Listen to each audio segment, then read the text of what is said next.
Halo teman-teman semua, dan pada kesempatan kali ini selamat datang di Renting Rene dan Takin belajar parenting.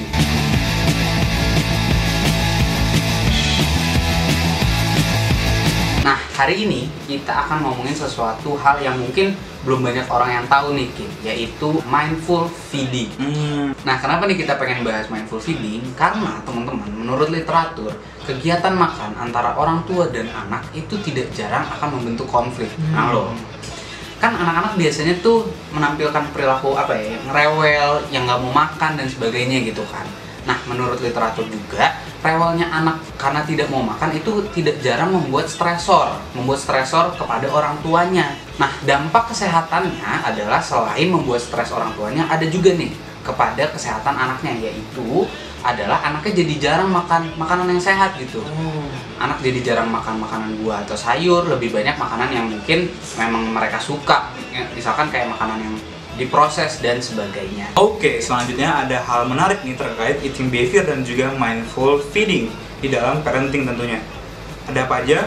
Yang pertama, mindful feeding yang lebih tinggi diasosiasikan dengan konsumsi gula tambahan anak yang lebih rendah dan konsumsi sayur dan buah anak yang lebih tinggi. Nih, bisa dicatat nih buat para ibu dan bapak. Orang tua yang punya mindful feeding lebih tinggi akan lebih mungkin untuk menyingkirkan benda-benda elektronik dan distraktor lain ketika dalam lingkungan makan. Nantinya akan mengembangkan kemampuan mindful eating anak, yaitu mengenali isyarat rasa lapar, makan perlahan, dan juga sangat bisa menikmati makanannya gitu. Selanjutnya, mindfulness secara umum dan mindful parenting berasosiasi secara positif dengan mindful feeding. Nah, ada apa lagi? Ibu yang lebih mindful eaters akan lebih cenderung untuk mengawasi asupan makan anak mereka, yang berasosiasi dengan child eating yang lebih sehat dan pengembangan BMI atau Body Mass Index. Ada apa lagi? Orang tua yang makan secara mindful akan lebih mungkin untuk punya dan mempertahankan tujuan untuk menjaga anak mereka sehat melalui pola makan, yang akan membuat mereka lebih engage dalam praktik pemberian makanan yang lebih positif. Ketersediaan makanan secara sehat berkorelasi dengan konsumsi sayur dan buah yang tinggi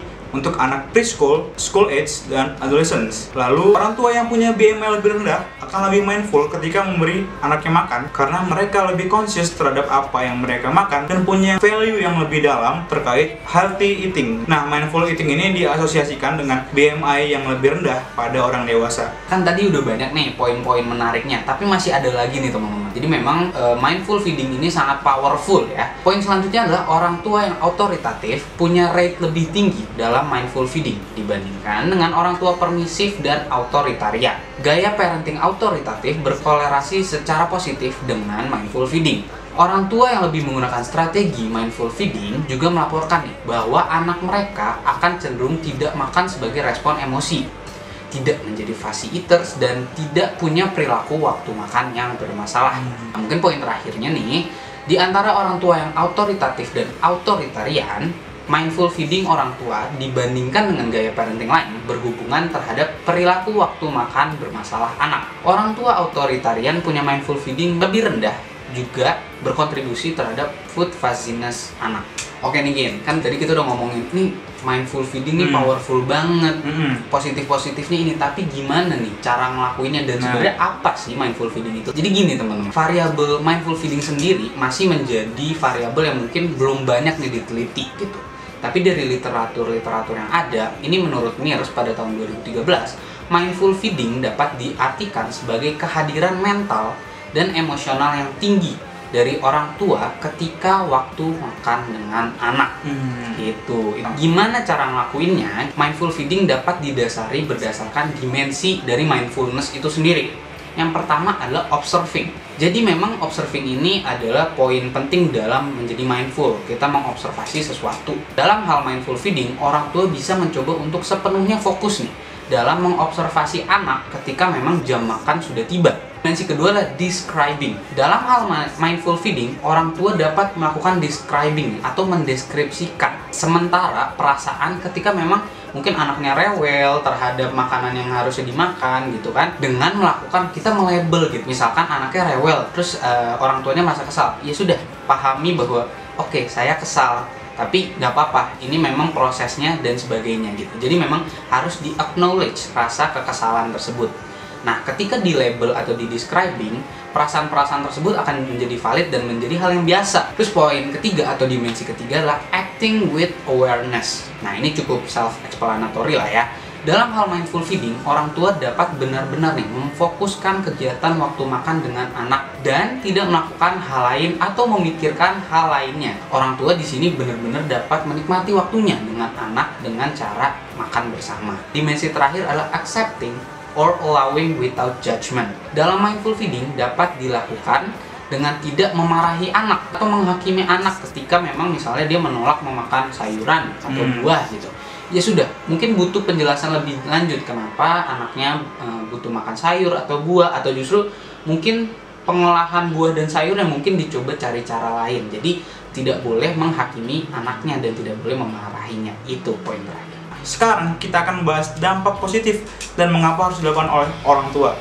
Oke, yang pertama, mindful feeding membantu orang tua memberikan perhatian lebih terhadap perilaku kekenyangan anak, yaitu anaknya ciri-cirinya itu makan lebih pelan dan selera makannya menurun, dan memodifikasi pemberian makan sesuai perilaku itu. Nah, mindful feeding juga membantu orang tua untuk lebih memperhatikan tujuan pemberian makan yang health oriented, sehingga mereka menerapkan praktik pemberian makan yang lebih positif demi hasil diet anak yang lebih baik. Nah, mindful feeding yang lebih tinggi punya hubungan dengan dorongan yang lebih besar untuk keseimbangan gizi dan variasi dalam asupan makanan anak, memiliki lebih banyak makanan yang sehat yang tersedia di rumah, dan juga penggunaan makanan untuk mengatur emosi anak yang lebih rendah, dan juga penggunaan makanan sebagai hadiah untuk anak yang lebih rendah juga. Ketersediaan makanan yang lebih sehat dapat memainkan peran penting dalam kualitas makanan anak, serta pengetahuan orang tua dan kesadaran akan pentingnya makanan sehat dapat meningkatkan jumlah makanan sehat yang mereka berikan kepada anak. Mindful feeding akan mendorong komunikasi orang tua anak dan ikatan sosial yang lebih berkualitas, dapat meningkatkan kemungkinan bahwa anak-anak akan lebih reseptif dan responsif terhadap strategi pemberian makan orang tua yang lebih positif. Nah, mindful feeding bisa jadi merupakan komponen kunci dari waktu makan keluarga yang hangat dan positif. Kehadiran emosional dan mental yang penuh ini memungkinkan orang tua untuk terlibat dalam perilaku yang diperlukan untuk mempromosikan perkembangan psikososial positif pada anak-anak mereka, yang nantinya dapat meningkatkan kesehatan anak-anak. Nah, mungkin poin terakhir, mindful feeding akan mengembangkan healthy eating anak dengan mengurangi perilaku makan yang negatif seperti pickiness, jadi dia milih-milih. Terus ada emotional overeating atau masalah perilaku lainnya ketika waktu makan. Gitu. Nah, sekian teman-teman dari kami. Semoga bermanfaat, walaupun videonya kayak video klarifikasi habis putus ya. Tapi semoga bermanfaat dan mengedukasi. Kami dari Renting, Rene, Takin, belajar Parenting. Dadah. Dadah.